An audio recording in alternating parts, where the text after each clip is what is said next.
हरे कृष्ण, जय श्री हरि, जय माता दी। प्रिय श्रोताओं, हिंदू धर्म में विजया एकादशी के अत्यंत विशेष स्थान है। वैदिक पंचांग के अनुसार यह पावन व्रत प्रत्येक वर्ष फागुन मास के कृष्ण पक्ष की एकादशी तिथि को श्रद्धा और नियम पूर्वक रखा जाता है।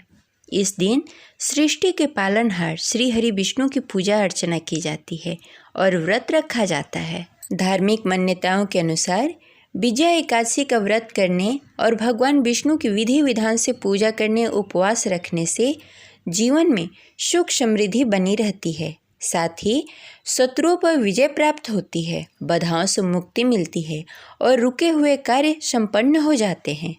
यह एकादशी विशेष रूप से विजय, आत्मबल और सकारात्मक ऊर्जा प्रदान करने वाली मानी जाती है। इस व्रत का महत्व का अंदाजा आप इसी से लगा सकते हैं कि प्रभु श्री राम ने रावण को मारने के लिए लंका पर चढ़ाई करने से पहले विजया एकादशी का व्रत किया था, जिससे उन्हें लंकापति रावण के ऊपर विजय प्राप्त हो सके।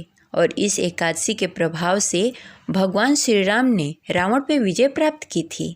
तो आइए जानते हैं कि साल 2026 में विजया एकादशी कब है, पूजा का शुभ मुहूर्त क्या होगा और इसके महत्व के बारे में जानेंगे। इस बार की विजया एकादशी बेहद ही खास है, क्योंकि इस दिन अभिजीत मुहूर्त का शुभ संयोग बन रहा है, जिससे इस व्रत का महत्व और भी अधिक बढ़ जाता है। ऐसे में इस दिन की गई पूजा, व्रत और दान पुण्य से विशेष फलदायी मानी जाती है। तो इस वीडियो को अंत तक अवश्य देखिएगा। अगर जानकारी अच्छी लगे तो इस वीडियो को लाइक करके कमेंट बॉक्स में जय श्री हरि अवश्य लिखें। हिंदू पंचांग के अनुसार साल 2026 में विजया एकादशी का प्रारंभ 12 फरवरी 2026 को सुबह 11:33 पर होगा। वहीं इसका समापन 13 फरवरी को दोपहर 1:30 पर होगा। उदय तिथि के अनुसार 13 फरवरी 2026 दिन शुक्रवार को विजया एकादशी का व्रत रखा जाएगा और एकादशी व्रत का पारण 14 फरवरी 2026 दिन शनिवार को सुबह 7 बजे से लेकर 9:14 के बीच में आप कभी भी कर सकते हैं। द्वादशी के दिन स्नान आदि से निवृत्त होकर भगवान विष्णु की पूजा करने के बाद ब्राह्मण को दान और दक्षिणा देने के बाद ही व्रत का पारण करना चाहिए। एकादशी व्रत का पारण कभी भी शुद्ध और सात्विक भोजन से करना चाहिए। धार्मिक मान्यताओं के अनुसार इस व्रत को विधिवत करने से कामों में आ रही बाधाएं दूर हो जाती है, साथ ही जीवन की चुनौतियां दूर हो जाती है और शत्रुओं पर विजय मिलती है। एकादशी व्रत के दिन माता तुलसी की पूजा आराधना करने से घर में सुख समृद्धि बनी रहती है और माता लक्ष्मी की कृपा बनी रहती है। लेकिन एकादशी व्रत और द्वादशी के दिन तुलसी पत्र नहीं तोड़ने चाहिए। माता तुलसी की उस दिन सेवा करनी चाहिए, पूजा करनी चाहिए और परिक्रमा करनी चाहिए।